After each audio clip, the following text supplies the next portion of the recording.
Salam sehat. Bagaimana kabar anak-anak sekalian? Ibu harap kalian semua dalam keadaan baik ya. Hari ini kita akan memasuki materi pelajaran kita tentang sistem peredaran darah. Apa-apa saja yang akan kita bahas dalam sistem peredaran darah? Kita lihat dulu materinya satu demi satu. Yang pertama, apa yang kalian ketahui tentang sistem peredaran darah? Kemudian yang kedua, kira-kira apa-apa saja bagian penyusun dalam sistem peredaran darah? Yang ketiga, bagaimana ya kira-kira cara kerja dari setiap penyusun dalam sistem peredaran darah? Kemudian yang keempat, mengapa sistem peredaran darah kita sangat penting bagi tubuh? Kita lihat dari yang pertama, tentang definisi dari sistem peredaran darah. Sistem peredaran darah merupakan suatu sistem yang bertanggung jawab pada pengangkutan oksigen dan nutrisi. Artinya sistem ini membawa darah yang kaya akan oksigen dan nutrisi dari jantung ke seluruh tubuh. Atau sebaliknya, sistem ini juga bertanggung jawab membawa hasil sisa-sisa metabolisme dari seluruh tubuh menuju ke sistem ekskresi untuk dikeluarkan dari tubuh kita. Bagian-bagian penyusun dalam sistem peredaran darah. Yang pertama kita bahas adalah organ yang paling penting, yaitu jantung. Kita lihat pada gambar jantung berikut ini. Anak-anak bisa melihat di sini ada sebuah jantung yang sudah ibu gambar, ibu beri penomoran, tapi tidak ada keterangannya. Mengapa? Karena keterangannya ada di sini nanti. Dan anak-anak ibu harus memperhatikan penjelasan ini untuk nanti bisa bermain game dengan gambar ini supaya bisa mendapatkan skor yang tinggi. Perhatikan ya, sekarang kita bahas dari bagian jantung yang nomor 1. Tapi sebelumnya, perlu kita ketahui bahwa jantung ini terbagi menjadi 4 ruang.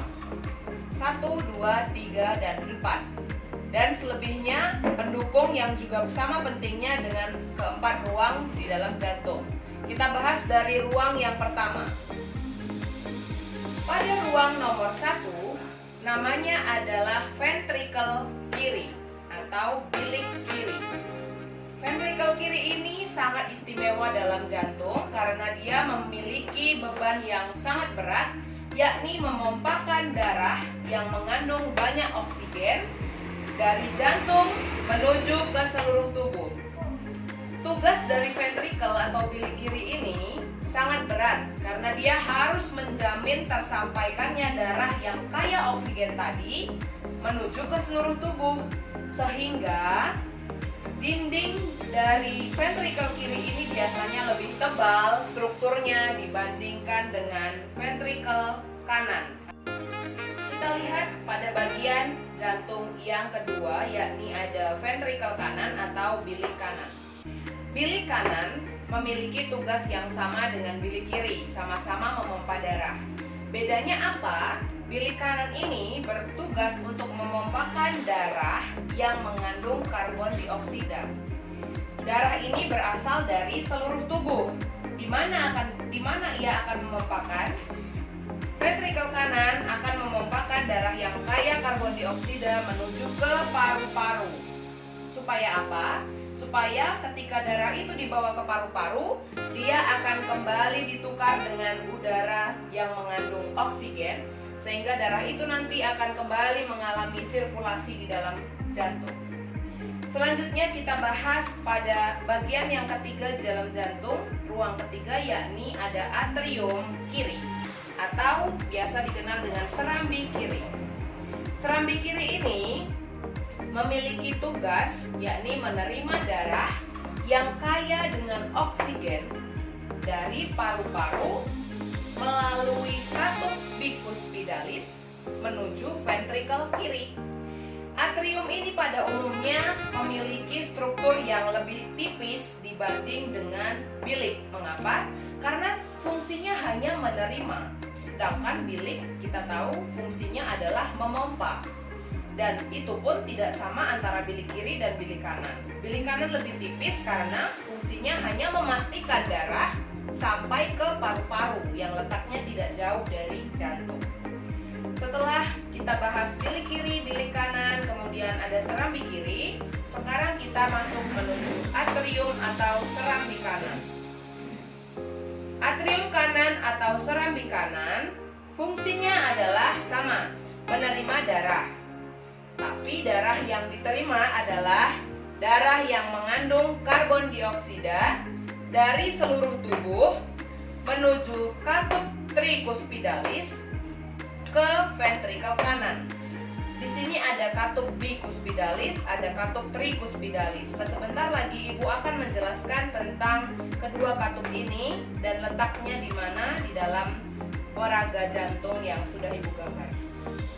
Nah, kita lihat di sini.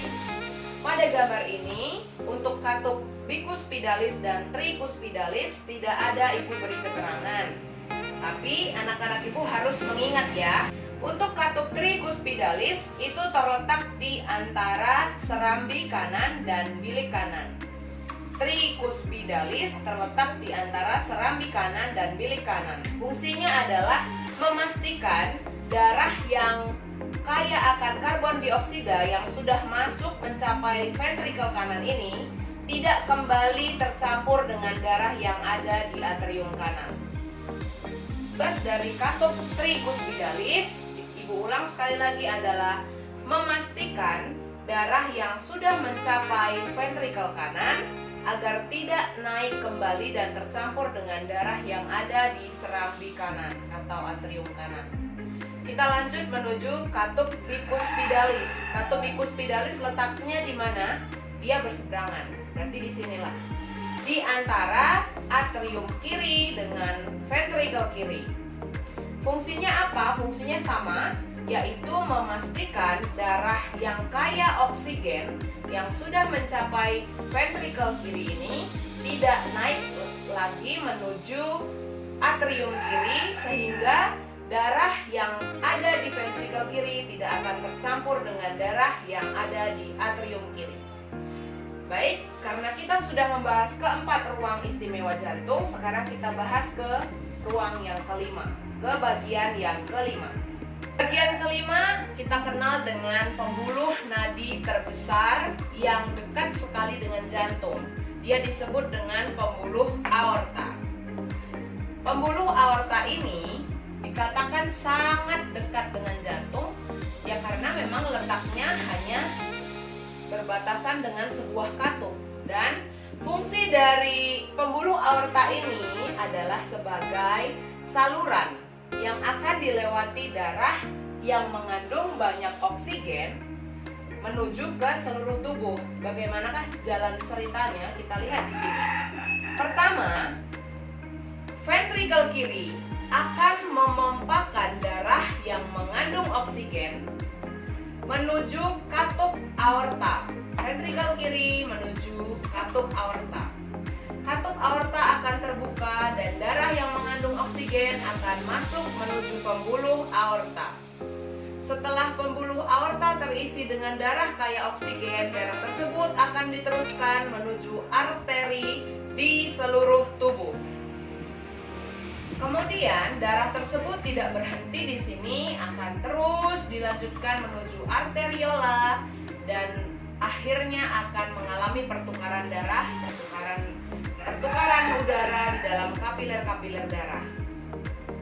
Jadi nanti darah yang mengandung oksigen dari jantung, dari bilik kiri ini akan mengalami pertukaran dengan zat sisa metabolik atau darah yang mengandung karbon pada kapiler di seluruh tubuh. Darah yang mengandung karbon itulah nanti yang akan dibawa kembali ke jantung, lalu dipompakan dan cerita akan dilanjutkan. Sekarang kita bahas ke bagian yang nomor 6. Nomor 6 itu adalah pembuluh vena cava. Pembuluh vena cava itu bertugas dalam membawa darah yang mengandung karbon dioksida dari tubuh kita menuju kembali ke jantung, lebih tepatnya ke atrium kanan sebelum diteruskan ke ventrikel kanan. Kita ingat-ingat kembali lagi. Vena cava, pembuluh vena cava bertugas mengangkut darah yang mengandung karbon dioksida dari tubuh kita ke jantung, lebih tepatnya atrium kanan, sebelum diteruskan menuju ventrikel kanan. Kemudian bagian yang ketujuh, pembuluh arteri. Ini adalah kebalikannya dari pembuluh vena. Pembuluh arteri bertugas mengangkut darah yang mengandung banyak oksigen dari ventrikel kiri menuju ke seluruh tubuh. Kita lihat kembali pada bagian ini tadi. Dikatakan setelah darah ini masuk melalui aorta, maka diteruskan ke mana? Ke arteri. Oleh sebab itu, pembuluh arteri di sini adalah benar bahwa dia mengangkut darah yang kaya oksigen dari ventrikel kiri menuju ke seluruh tubuh. Dialah yang mengedarkannya karena dia ada di seluruh tubuh. Baik, kita bahas pada bagian yang ke-8. Di bagian yang ke-8, di sini warnanya merah nih. Kita lihat lagi bahwa tadi arteri yang ditunjuk oleh nomor 7 juga berwarna merah. Apa sebenarnya makna dari warna merah ini? Artinya pembuluh yang berwarna merah ini adalah membawa darah yang kaya akan oksigen. Namun nomor 8 ini bukanlah arteri. Dia adalah vena pulmonalis. Vena pulmonalis itu berbeda dengan pembuluh vena cava. Jika vena cava membawa darah kaya karbon dioksida, vena pulmonalis kebalikannya, dia berperan mengangkut darah yang kaya akan oksigen, tapi bukan dari jantung, dari paru-paru menuju ke ventrikel kiri. Jadi tadi kan darah yang mengandung karbon dioksida tadi masuk ke ventrikel kanan. Setelah dari ventrikel kanan, dia akan melalui pembuluh tertentu, akan diteruskan ke paru-paru untuk melakukan pertukaran udara di dalam paru-paru, sehingga dia kini bermuatan oksigen. Darah yang sudah termuat dengan oksigen, itulah yang akan kembali diangkut oleh vena pulmonalis, kembali menuju ventrikel kiri, yang akan nantinya kembali diedarkan ke seluruh tubuh. Selanjutnya kita bahas bagian yang ke-9.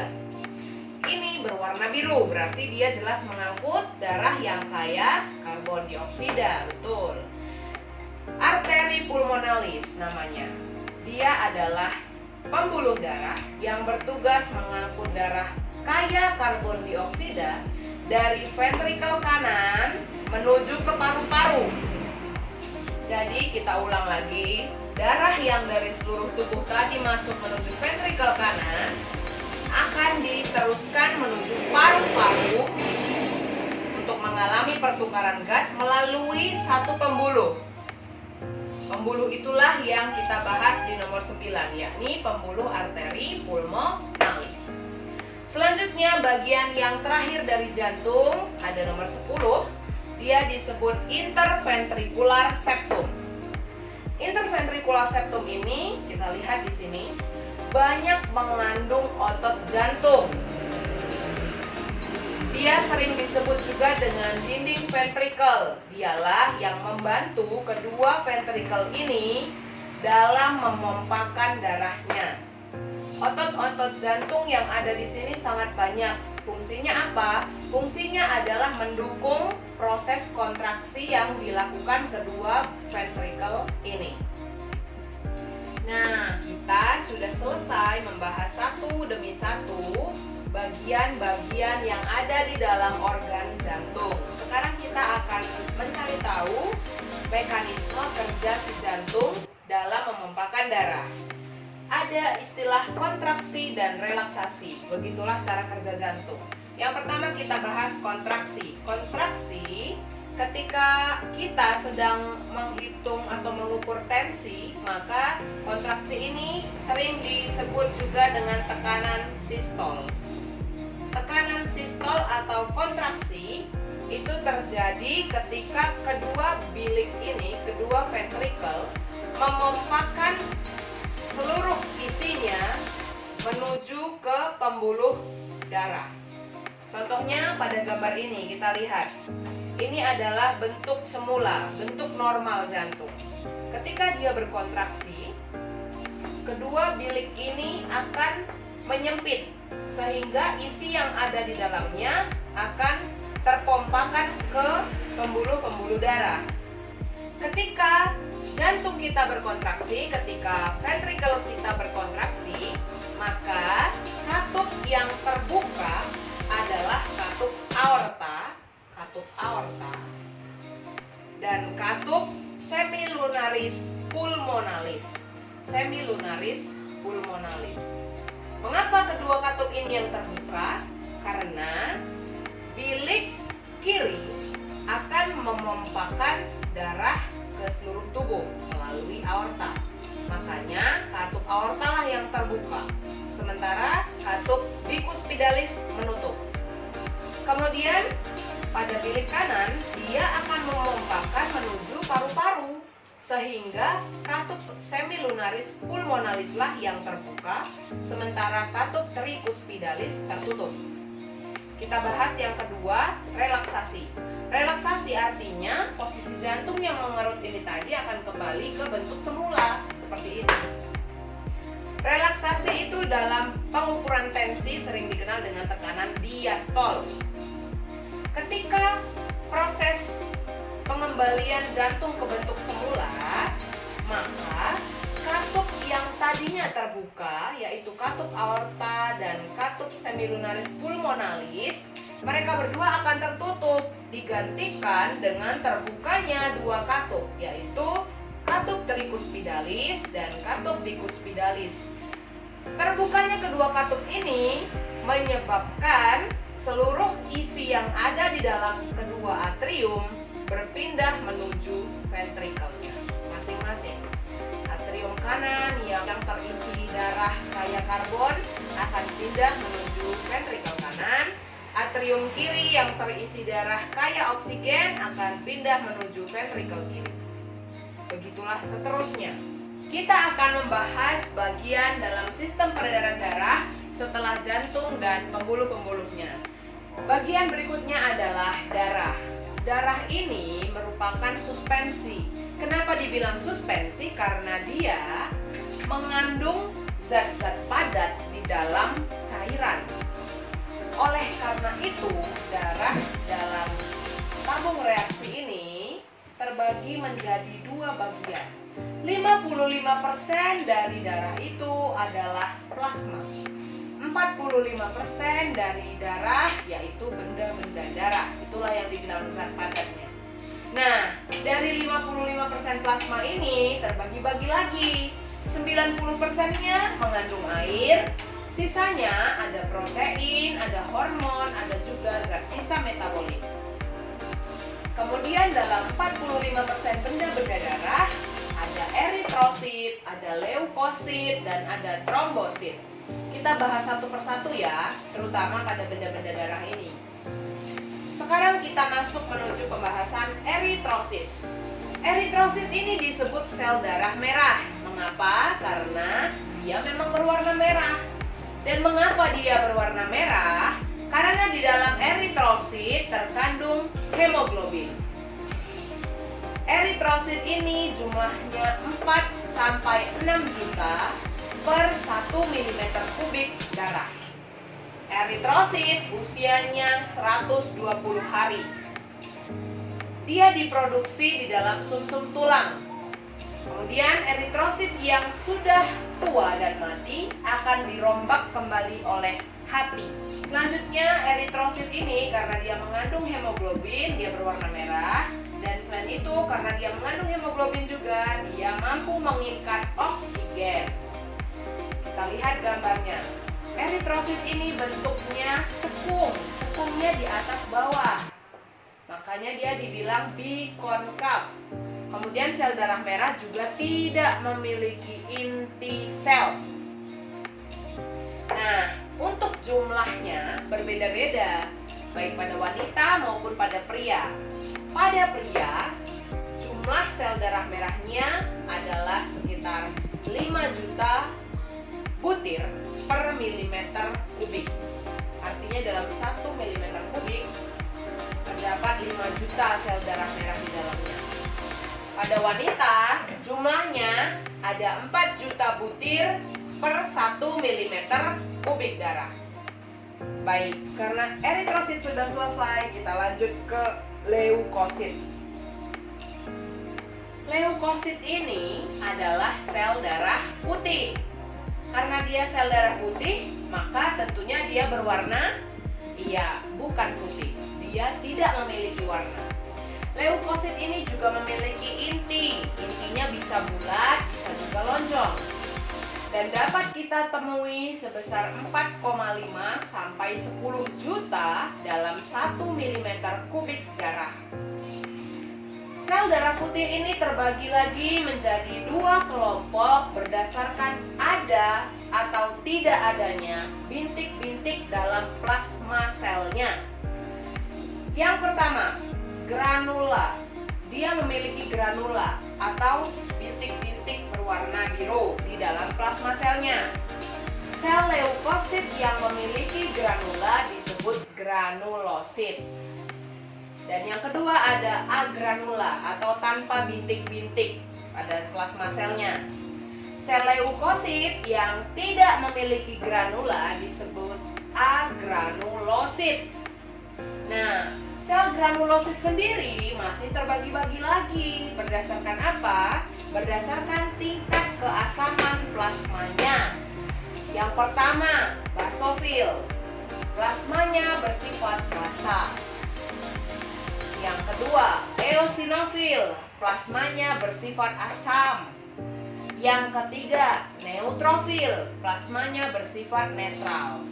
Nah, dari ketiganya ini, jumlah yang paling banyak kita temui dalam 1 mm kubik darah adalah neutrofil, yaitu 3.000 sampai 7.000 butir dalam 1 mm kubik. Kemudian ketiga jenis granulosit ini sama-sama bersifat fagosit. Apa yang dimaksud dengan fagosit? Nanti Ibu akan bahas di yang selanjutnya. Kemudian kita bahas agranulosit, artinya dia tidak memiliki bintik-bintik. Nah, agranulosit ini terbagi menjadi 2. Yang pertama ada limfosit, jumlahnya 1.500 hingga 3.000 butir dalam 1 mm kubik darah. Dia fungsinya adalah sebagai penghasil antibodi. Kemudian yang kedua ada monosit. Monosit itu jumlahnya sekitar 100 sampai 700 butir dalam 1 mm kubik darah. Si sel monosit ini istimewa karena dia dapat membesar dan berkembang sehingga dia dapat memakan virus-virus atau bakteri yang masuk ke dalam tubuh kita. Dan ketika dia sudah membesar, dia disebut dengan makrofag. Sekarang kita akan membahas bagaimana proses terjadinya fagosit oleh sel-sel makrofag. Kita contohkan ketika bakteri masuk ke dalam tubuh, akan menstimulasi sel makrofag.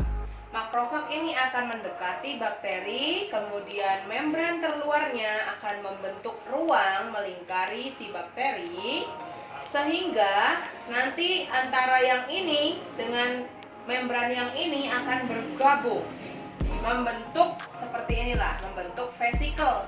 Jadi si bakteri yang tadi akan dibungkus oleh vesikel, kemudian ditelan menuju plasma sel makrofag. Kedatangan vesikel berisi bakteri ini akan mengundang datangnya lisosom. Selanjutnya, lisosom, kita lihat di gambar 4, akan mensekresikan seluruh enzim-enzimnya ke dalam vesikel yang berisi bakteri. Nah, enzim yang ada di dalam inilah nanti yang akan mencerna bakteri yang berada di dalam vesikel.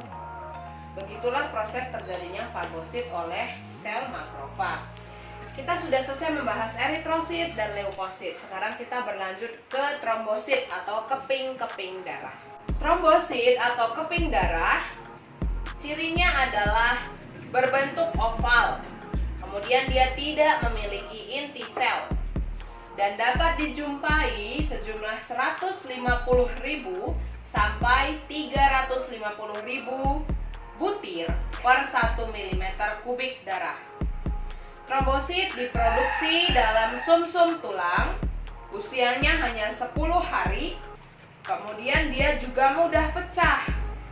Nah, pecahnya trombosit ini menghasilkan enzim trombokinase dan tromboplastin yang berperan penting dalam proses pembekuan darah. Proses pembekuan darah dapat kita lihat tahapannya berikut. Kita akan mempelajari bagaimana tahapan terjadinya proses pembekuan darah.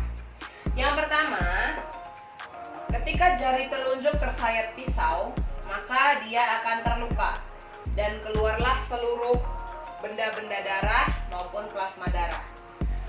Saat darah ini keluar bersama dengan trombosit, trombosit yang terpapar udara kemudian pecah. Pecahnya trombosit menghasilkan enzim yaitu tromboplastin atau trombokinase yang bersama dengan kalsium akan mengubah protrombin dalam darah menjadi trombin. Trombin ini yang akan mengubah juga fibrinogen darah menjadi benang-benang fibrin yang akan menutupi luka yang tadi. Di sini Ibu ilustrasikan dengan spidol berwarna hitam, sementara yang luka tadi berwarna merah. Artinya di sini lukanya sudah tertutupi oleh benang-benang fibrin yang terbentuk oleh pecahnya trombosit. Kita baru saja selesai membahas tentang sistem peredaran darah, bagian-bagiannya, serta cara kerjanya. Ibu harap kalian selalu mengingat ya, agar kita nanti bisa bermain game bersama tentang sistem peredaran darah. Selalu jaga kesehatan ya. Sekian pembelajaran dari Ibu, terima kasih.